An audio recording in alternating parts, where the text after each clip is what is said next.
বিসমিল্লাহির রহমানির রহিম। আমি লুৎফুন্নেসা, দেখছেন আমার চ্যানেল ইসলামিক মোবাইল লুৎফুন্নেসা।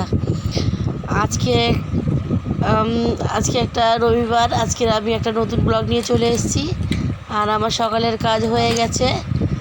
এখন আমি দুপুরে রান্না শুরু করেছি। তো আমি আজকে সয়াবিন রান্না করব।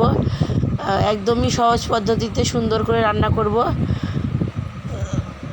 তো আজকে তো রাত থেকেই বৃষ্টি হচ্ছে। তা আমার ঘরের মধ্যে তো পানি জমে গেছে অলরেডি। এখন আমি সয়াবিনটা ভিজিয়ে নেব সুন্দর করে। প্রথমে ভিজিয়ে রেখে দেবো 20 মিনিট মতো। তারপরে আমি ভালোভাবে ওটাকে ধুয়ে 2-3 বার করে ধুয়ে তবেই রান্না করব। তো এখন আমি সয়াবিনটা ভিজিয়ে দিচ্ছি। প্লিজ স্কিপ না করে পুরোটাই দেখবেন।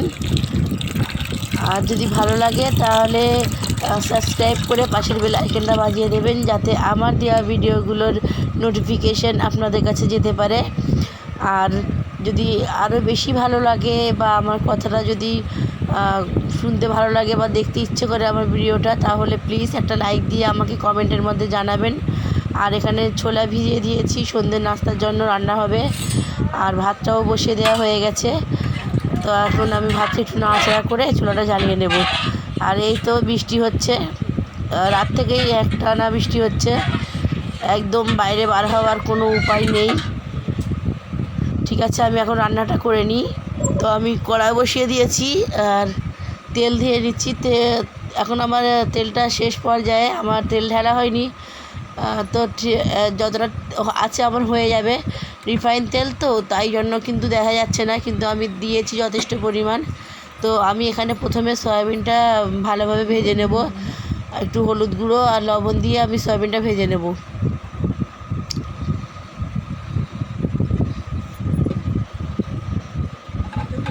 তো এই তো আমি হলুদ গুঁড়োটা দিয়ে দিলাম। আর দিয়ে আমি সয়াবিনটা ভিজিয়েছিলাম, কিন্তু 2-3 বার ধুয়ে নিয়েছি বন্ধ ক্যামেরায়, অফ ক্যামেরায়। এখন আমি ভালো করে সয়াবিনটা নাড়াচাড়া করে একটু ভেজে নেব। তো লবণও দিয়েছি, কিন্তু এক একটা স্কিপ হয়ে যায়। যেহেতু প্রথম তো, আর ভিডিও করতে গিয়ে আর রান্না করতে গিয়ে একটুখানি অসুবিধাই হয়ে যায়, তা সব তো দেখানো সম্ভব হয় না। তো আমার সয়াবিনটা এখন ভাজা হয়ে গেছে। দেখেন লাল লাল হয়ে গেছে। আমি এখন এটাকে তুলে রেখে দেবো। আর ওই তেলের মধ্যেই আমি পেঁয়াজ দিয়ে লাল করে নিয়ে প্রথমে ভাজা করে নেব, তারপরে সব মশলা দিয়ে কষিয়ে নেব একবার। তো প্লিজ আমার চ্যানেলটা পুরোটাই দেখবেন। আর এই তো আমি পেঁয়াজ দিয়ে নিচ্ছি। আমি এখানে কিন্তু একসঙ্গে আমি বিকালে যে ছোলা রান্না করব তার পেঁয়াজটাও কেটে নিয়েছি। আর সয়াবিনের পেস্টটা আমি দিয়ে দিলাম এখন। তো ঠিক আছে, আমি এখন রান্নাটা করে নিই। আর আমার চ্যানেলটা কিন্তু অনেক ভিডিও ছাড়া আছে, আমার চ্যানেলের লোগোতে গিয়ে দেখে আসতে পারেন। আমি একটা টমেটো, আমার পেঁয়াজটা একটু লাল লাল মতো হয়ে আসলে তারপরে আমি একটা টমেটো দিয়েছিলাম। একটা টমেটো দিয়ে এবারে সব রকম মশলা দিয়ে দেবো। প্রথমে লবণ দেবো যাতে টমেটোটা তাড়াতাড়ি সিদ্ধ হবে।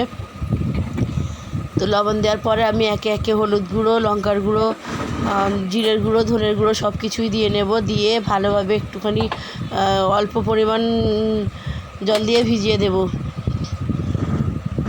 মানে ভেজে নেব, কষিয়ে নেব। তো এখন আমি একটুখানি জল দিয়ে দিচ্ছি, দিয়ে একটু কষিয়ে নিচ্ছি। তা আমার অনেক ভিডিও আছে, আমার চ্যানেলে গিয়ে দেখে আসতে পারেন। আর একটা কথা, এই যে আরজি করের যে ঘটনাটা ঘটেছে, সবাই জানেন কি না জানি না, কিন্তু শুনে কিন্তু খুবই খারাপ লাগছে। আর কী আর করার, মনে পড়ছে তো ভয় লাগছে। কিন্তু আমাদের কিন্তু দেশ স্বাধীন হলেও আমরা কিন্তু মহিলারা এখনও স্বাধীন হয়নি। আমাদের কোথাও যেতে গেলেও আমাদের এখন সবারই ভয় লাগবে। আর এই তো আমি এখন মশলাটা কষানো হয়ে গেছে। তো আমি এখন আলুটা ভিজিয়ে রেখেছিলাম। তো আমার আলুটা ভিজিয়ে রেখেছিলাম, আর তার মধ্যেই আমি ধনেপাতা কুচি করেছি। তো ধনেপাতাটাও ধুয়ে নিয়েছিলাম। তো এখন জলটা একটুখানি খারাপ লাগছে। আর আমি এখন আলুগুলো এখন কষিয়ে নেব, ভালো করে সুন্দর করে কষিয়ে নিচ্ছি। আলুগুলো কষানো হয়ে যাবে, ভালো করে একটু ভাজা করে কিন্তু কষাবো। আমি সময় নিয়ে একটু 5 মিনিট ধরে কষিয়েছি। এখন আলুগুলো পুরো একদম লাল লাল মতো হয়ে গেছে। তারপরে আমি ভাজা সয়াবিনগুলো দিয়ে দিয়েছি। আমি কিন্তু এখানে পাঁচফোড়ন গরম মশলা কিছুই দেয়নি। আমার মনে হয়েছে আমি একদমই সাদামাটা খাবো, আর তাই জন্য আমি একদমই প্লেন রান্না করেছি। এটা কিন্তু খেতে খুবই ভালো লাগবে। এইভাবে সয়াবিন রান্না করবে, একদম কম খরচে কম টাকায় কিন্তু ভালো রান্না। আর আমি কিন্তু এর আগেও এরকম দেখিয়েছি, একদম সহজ পদ্ধতিতে আমার রান্নাগুলো করি আমি। আর এর আগে আমি ফুলুরি রান্নাও দেখিয়েছি। যেহেতু মাছ মাংস সব সময় খেয়ে যখন একদম আর ভালো লাগে না, তখন কিন্তু এইভাবে কম টাকার তরকারিও খেলে কিন্তু ভালো হয়। আর এখানে আমি ছোলা রান্না করব, যার জন্য আমি কাঁচা লঙ্কা, পেঁয়াজ, টমেটো, আলুকে এভাবে ছোটো করে নিয়েছি। আর এখানে আমি সব মশলা দিয়ে দিচ্ছি। তো কী আর করায়, আমাদের তো যাই হোক, আমরা মেয়েরা ঘরের মধ্যেও কিন্তু স্বাধীন না। আমরা যতক্ষণ কাজ করতে পারবো ততক্ষণ কিন্তু সবার কাছে ভালো, আর কাজ যতক্ষণ না করতে পারবো আবার খারাপ। কী করব, আমাদের মেয়েদের জীবনটাই এরকম, কিছু করার নেই। তো আমি এখন সব কিছু রেডি করে রেখে দেব। আর আমার খাওয়া দাওয়ার পর কিন্তু আমি এটা রান্না করব। এটাকে আমি পুরো সব কিছু মশলা রেডি করে রেখেছি, এক প্রকার ম্যারিনেটই বলে দেন। তো আমি ছোলাটা আমার যেহেতু এখন ভেজেনি পুরোপুরি, তাই আমি একটুখানি পরে রান্না করব। তো ঠিক আছে, এখন আমার খাওয়া দাওয়া সব শেষ।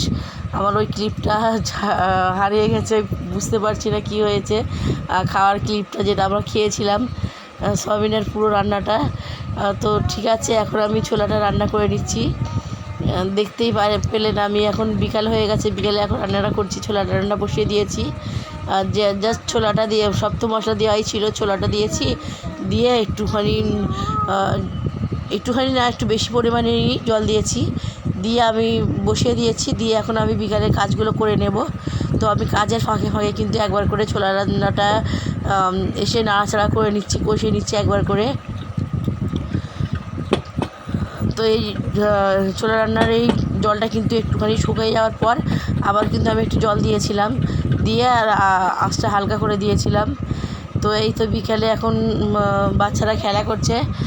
বাচ্চা না নেই, দুটো ছেলে তো মাদ্রাসায় চলে গিয়েছে, আর মেয়ে তো বড় মেয়ে ঘরে ঘুমাচ্ছে, ও যেতে এসছে তো ঘুমাচ্ছে।